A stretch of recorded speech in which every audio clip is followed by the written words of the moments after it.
បាច់បបោចខកគេអញ្ចឹងសួរមួយម៉ាត់ឆ្លើយបាច់ពូហ៊ូស្ទឹង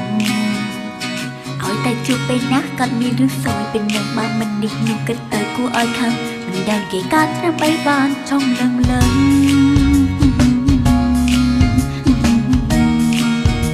ជួបមកពេលណាឆ្លុះពេលនឹង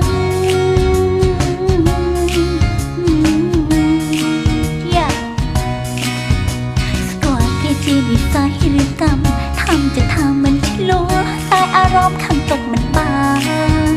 ស្អមគេដែលតែរំខានមិនបានញ៉ោះខ្ញុំថ្ងៃគេប្រហែលដេកមិនលឺទេដឹងថាគេគួរឲ្យធុញជាមនុស្សនាំសយ